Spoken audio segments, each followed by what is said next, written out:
You know, there is a fine line between experimental weapons and mad science projects. Sometimes you can look at something and immediately go, yeah, that's not safe. I think one of my favorite examples of this is the engineer's industrial mining contraption, the breach cutter.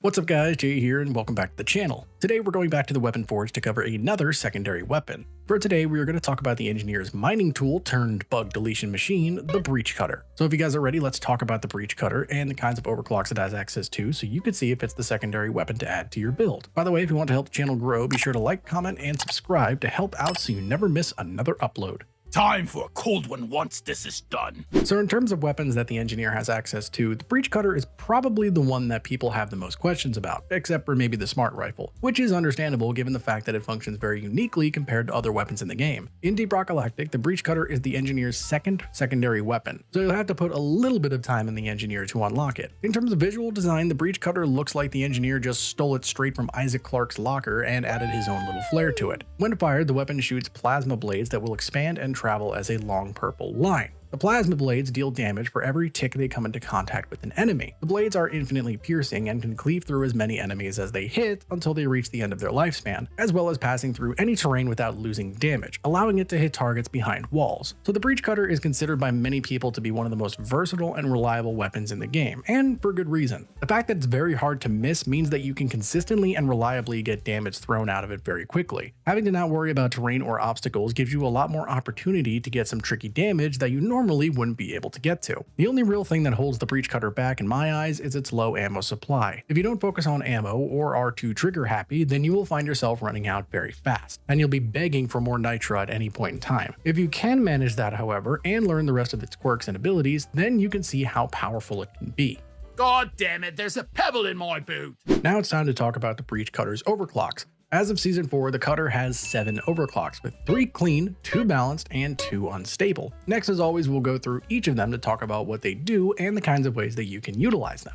So with that, let's start with the clean overclocks, and the first on the list is lightweight cases. The description reads, bring more ammo with you and slam those cases in faster. It's time to be a record for the billionth time because here we have the obligatory ammo increasing clean overclock. We have seen it many times before and it's not that much different. Specifically, it gives you +3 to your max ammo reserves and reduces the reload time by 0.2 seconds. Well, I really don't know at this point what I can say about this particular type of overclock that I haven't said about the same ones before. It's simple to use, very useful, and it's never a bad idea to bring to give you a couple of extra shots. The next clean overclock we have is roll control. This one is a bit of a mouthful and reads, a few tweaks to the launcher cause it to add roll to the projectile after it is ejected, thus covering a larger area as it travels. Holding down the trigger as the line leaves the gun activates a remote connection which lets you steer the projectile as long as the trigger is held down. On release of the trigger, the connection is broken and the projectile continues in a straight line.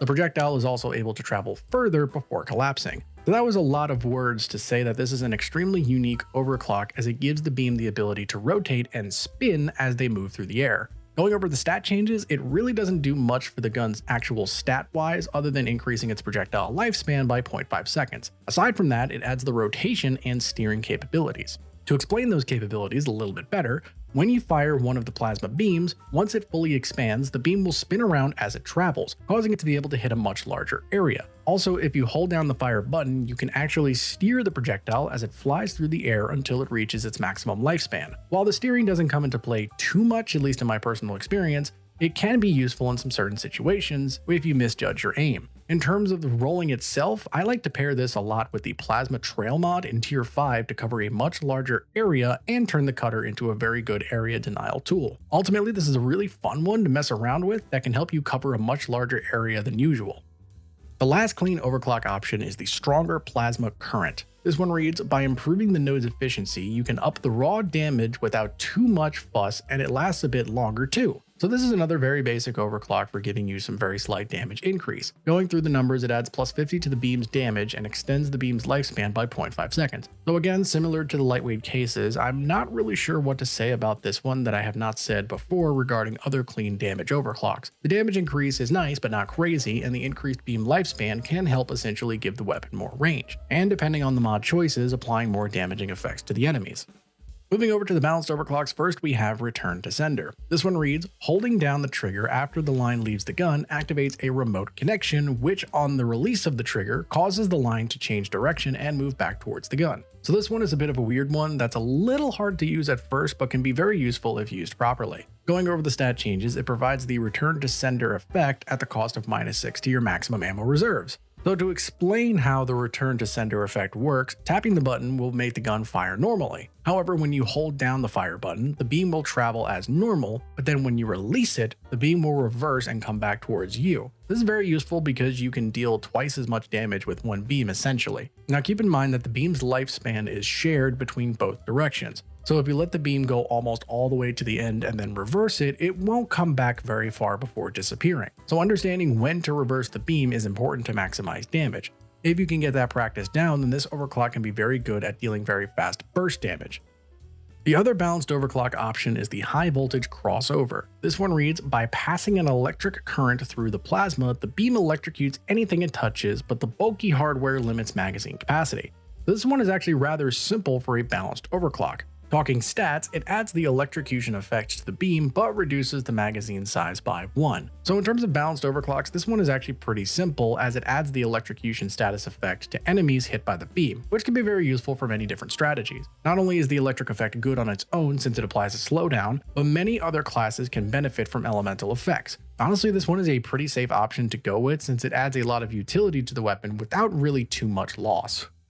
Now it's time to go over the big unstable overclocks, and the first one we have is Spinning Death. The description reads, these modified plasma nodes convert most of the forward momentum into angular momentum, stretching out the beam and continuously doing damage to the immediate area where it is launched. The nodes run for a longer duration but deal less damage every second. Due to the weight, both magazine and total capacity is greatly reduced. So this one turns the breech cutter into a glyphid blender that's capable of probably making some smoothies that Lloyd would love to sell at the Abyss Bar. Going over the numbers, it adds the Spinning Death effect while also increasing projectile lifespan by 2.2 seconds and the beam's width by 1.5 meters. To compensate, it gives -437 to the beam's DPS, -2 to your magazine size, and -4 to your max ammo reserves. So this one can be extremely useful in helping to take the pressure off of you. When you shoot, the plasma beam emerges and then starts spinning around very quickly and deals moderate amounts of damage to whatever it hits. This turns the breech cutter into a very close range weapon that is capable of culling large amounts of enemies in close proximity. Since you can't be hurt by your own beams, you can fire this thing and then stand in the center to create a safe space where enemies essentially can't get to you. Also, it can be really good against very strong stationary targets. While a little bit of an odd style, this overclock is capable of some really strong area damage at the sacrifice of range, of course.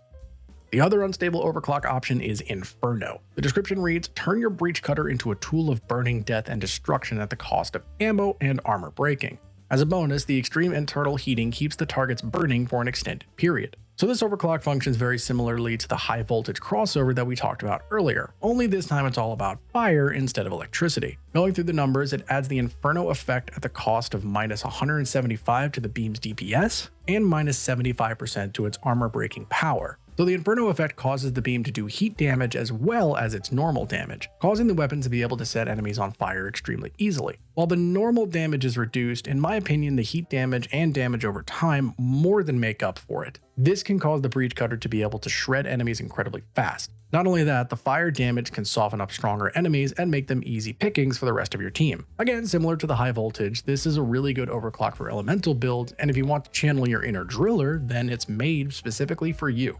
Identify targets and exterminate. That's how it's done. So with all these overclocks a little bit more explained, hopefully you have a better understanding of the breech cutter. It's definitely a weapon that requires a little bit of practice to get the hang of. There are a lot of subtle little things and quirks that this weapon has that can affect the way that you use it. You can set it up for area control, boss damage, or anything in between. If you want to feel like you belong in the Dead Space universe, then the breech cutter is the perfect weapon to add to your build.